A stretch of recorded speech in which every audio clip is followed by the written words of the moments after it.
Live 24/7. This is AGT Live 24/7. Academic council নিযুক্তি হচ্ছে guideline তৈরির মধ্যে একাডেমিক কাউন্সিলর প্রভিশন রয়েছে, কিন্তু এগুলো হচ্ছে না। এবার বিদ্যাজ্যোতি প্রকল্পে আমাদের রাজ্যে বাদ দিয়ে বাকি সমস্ত সিবিএসসি স্কুলগুলো রয়েছে অন্যান্য প্রদেশে, তাদের ওখানে সিটেটও প্রযোজ্য। আমাদের এখানে সেন্ট্রাল যে টেট, কেন আমি জানি না, তাদের কোনো অপরচুনিটি দেওয়া হচ্ছে না। টেকনিক আমাদের কাছে টেকনিক, কিন্তু সিটেটই ডেফিনেটলি মাস্ট। আর অন্যান্য স্টেট তো সিটেট ছাড়া অন্য টেটে তারা আসতে পারে না। কেন এই কমিশনটি দয়া করে দেখবে। দীর্ঘদিন ধরে প্রায় 2022 থেকে পুলিশের ইন্টারভিউ এখন অফার ছাড়া হয়, স্পেশাল এক্সিকিউটিভ অফার নেই, জেলের ফায়ার সার্ভিসের কোনো ধরনের এখনো শেষ হয়নি। মাননীয় মুখ্যমন্ত্রী মহাশয়, আপনার মাননীয় স্পিকার, আপনার মাধ্যমে সেপ্টেম্বর 2024 100টা post of tehsildar revenue department থেকে বলা হয়েছে নেওয়া হবে। 100টা পোস্ট অফ আমিনদার রেভিনিউ ডিপার্টমেন্ট বলা হয়েছিল। 104টি post of auditor finance department, panchayat executive officer রাষ্ট্র সচিব আসবেন, 140 post of forester forest department, post of 30টা পোস্ট অফ কোঅপারেটিভ ডিপার্টমেন্ট। এটা বলতে গিয়ে মাননীয় মন্ত্রী বলেছিলেন যে এটা কে পরীক্ষাটা নেবে, এটা কি যে বোর্ডগুলো রয়েছে টিপিএসসি, টেট, জিআরপি, টিআরপি, এইগুলো এরা নেবে। মুখ্যমন্ত্রী মাননীয় মন্ত্রী বলেছিলেন প্রেস কনফারেন্সে যে না, এটা এখন ঠিক হয়নি, তবে ডিপার্টমেন্ট ভিত্তিক 18-19 থেকে শুরু করে সম্পূর্ণ টাকা ব্যয় করতে পারে। এগুলি উঠিয়ে রেখে দেয় নেক্সট ইয়ারের পরে, বা হয় না এই বছরটা উনি স্বীকার করেছেন 941 কোটি টাকা উনি পরের বছর ব্যয় করেছেন।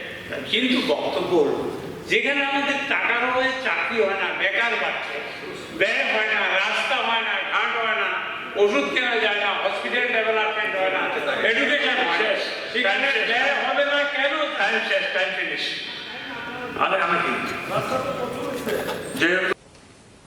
বর্তমান অর্থবর্ষে এই পে কমিশন গঠন করার কোনো পরিকল্পনা রাজ্য সরকারের রয়েছে কিনা?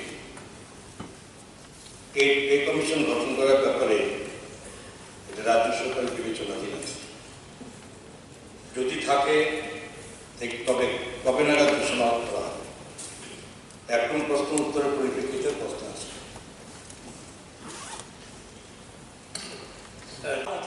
অর্থমন্ত্রী আছেন এবং আপনি বলেছেন যে বললেন না কেন বিবেচনাধীন, এটা প্রধানমন্ত্রীকে অনুসরণ করে আপনারা বলেন সবকা সাথ সবকা বিকাশ।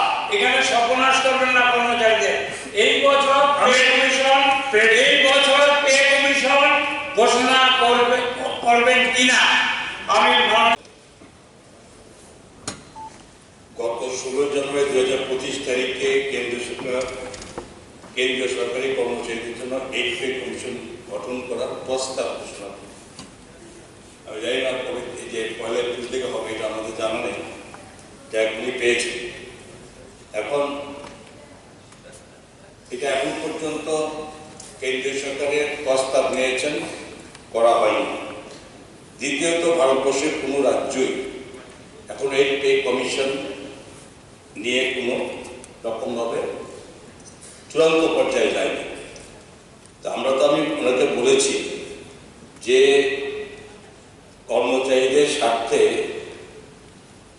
এটা কেন্দ্রীয় সরকার কেন্দ্রীয় কর্মচারীদের জন্য ঘোষণা করবে, মানে উনি এটা ঘোষণা রেখেছেন। আমরা তো বলেছি আমাদের বিবেচনাধীন, আমরা এটার বাইরে নয়। তো কথা হচ্ছে, উনি যেভাবে চাইছেন যে কবে হবে সেটা তো এই মুহূর্তে বলা সম্ভব নয়। আমাদের যে ইচ্ছা আছে সেটাকে বলছি। তো এখন হয়তো মাননীয় সদস্যের এটা একটু অগ্রিম বলে বারবার একই কথা সেখানে রিপিট করে এটা রাজ্যের সরকারি কর্মচারীদের হয়তো বোঝাতে চাইছেন যে উনি একমাত্র তাদের জন্য দুঃখ করেন, আমাদের কোনো কিছু নেই। তো আমি আবারও বলি সবাইকে আপনার মাধ্যমে যে এই প্রস্তাব কেন্দ্রীয় সরকার ঘোষণা করেছেন, রাজ্য সরকারও এই ব্যাপারে বিবেচনাধীন আছে, তার বাইরে নেই, সময়ের সঙ্গে সঙ্গে সেটা ভেবে চিন্তা করে করা যাবে।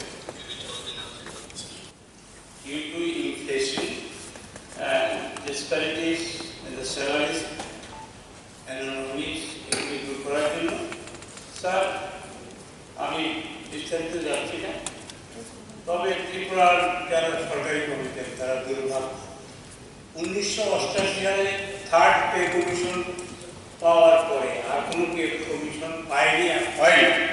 17-18 এবং 16-18-তে পে রিভিউ কমিটি হয়েছে, একমাত্র Congress Please supplementary. Sir Please supplementary. Sir আপনি কর্মচারী Please supplementary. স্যার করছি আমি, আপনি কর্মচারীগুলি দিই Please supplementary. স্যার আমি যেটা বলছি Don't argue. স্যার রয়েছে উত্তর।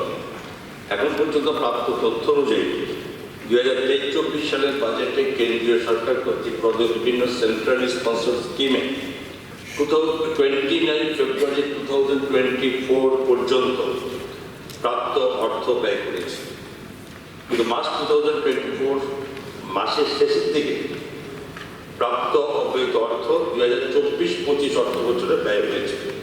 কত? প্রশ্ন 2, থাকা অব্যয়িত টাকা কেন্দ্রে ফেরত গিয়েছে কিনা? কোন টাকা কেন্দ্রে ফেরত যায়? কত কত?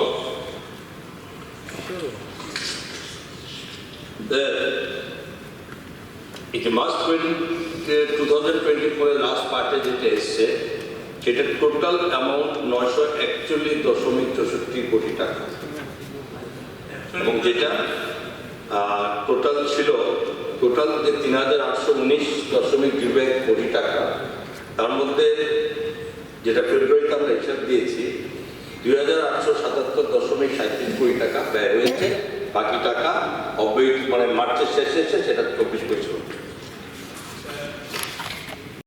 কমলাসভা বিধানসভা অন্তর্গত পশ্চিম জেলায় পড়ে আমার 4টি পঞ্চায়েত আছে সদরে, ফুলতলি গ্রাম পঞ্চায়েত। আমাদের রাজ্য সরকার এবং কেন্দ্রীয় সরকারের লক্ষ্য তারা কাটে বেড়া ওপার দেশগঞ্জের মধ্যে যারা আছেন তাদের এই পারে এনে তাদের পুনর্বাসিত করা, ঘর বিদ্যুৎ এবং পানীয় জলের সরকারি সমস্ত সুবিধা প্রদানের লক্ষ্যে আমাদের সরকারের এই প্রয়াস জারি রেখেছে। আমরা জানি না কিছু কিছু পরিবার চাইছে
বিরোধী দল নেতা জিতেন্দ্র রহমানের কাছে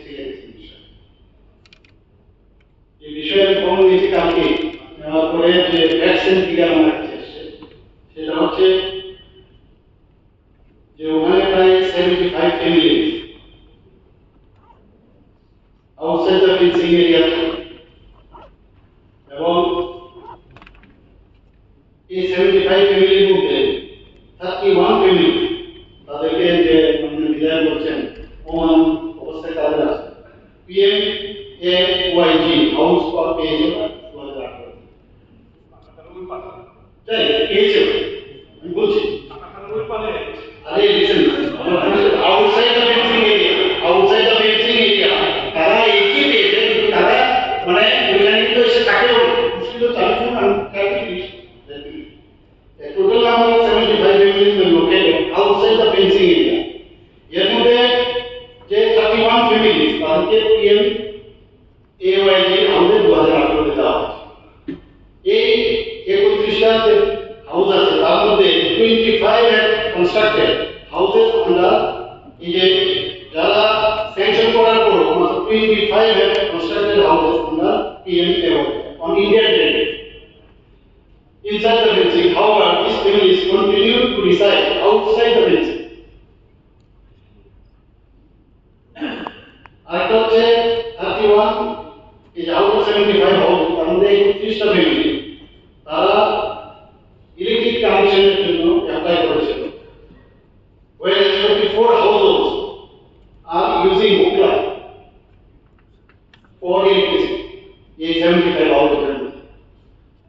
আর out of এই যে 25 জন যারা who apply for electric connection, 17 of them are paying regular, and remaining যারা 17 আছে তারা মানে 14 জন আছে তারা no electric bill দেয়. That means 60% of them are using hook line and 20% are paying regular electric bill, and rest 20% are not paying bill.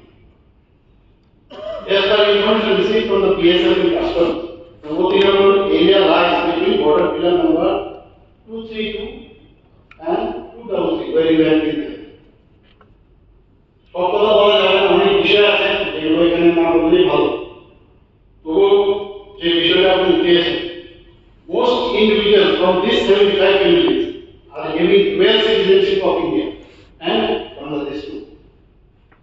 The area is notorious for severe cross-border crimes, including human trafficking and drug smuggling. এখানে আপনারা উপস্থিত জন্য জানাচ্ছি, in the last 8 months, the criminal gang from Bangladesh has attacked the people residing in the area and severely injured women, a child, and aged person. This crime allegedly related to smuggling related issues. সেটা গেল, কিন্তু যেটা ইলেকট্রিসিটির পেছন তাদেরকে ডিএমসার কালকে দেখেছিলাম বিষয়টা কি, উনি বলেছেন ওনাদেরকে বলা হয়েছে যদি আপনারা ইলেকট্রিক বিল পেমেন্ট করেন তাহলে ইলেকট্রিসিটি দিয়ে দেবো, কে হচ্ছে মুক্তা। ওরা ইলেকট্রিক বিল না দিয়ে বেশিরভাগ ক্ষেত্রে দেখা যাচ্ছে হোমলাইন ইউজ করছে। যাদের টাকা হয়েছে বিল ছাড়া ইলেকট্রিক পেমেন্ট না হয় তাহলে ইলেকট্রিসিটি কি করে দেবে, হচ্ছে মুক্তা। বাকি কথা এখানে দরকার নেই, যে তারা যদি বিল পেমেন্ট করে। আর আলটিমেটলি তো এই বিষয় নিয়ে ইন্টারন্যাশনাল বিষয়, এরা ওখানে থাকবে কি থাকবে না, এবং টাইম টু টাইম ডেট করে দেওয়া হয় যাওয়ার জন্য, আসার মানে যাওয়ার জন্য, কাজ করার জন্য সকাল 6টা 6:30 তুলে দেওয়া হয়, তাই তো এই কোনো রকম অমানবিক কোনো ঘটনা মানে আমার কাছে এখন পর্যন্ত খবর নেই। আর যেটা খালি ইলেকট্রিসিটির বিষয়ে যেটা বলবেন, যদি ইলেকট্রিক বিল দেয় নিশ্চয়ই ওদেরকে দেওয়া হবে, এত হবে না। না শুধু প্লিজ শুধু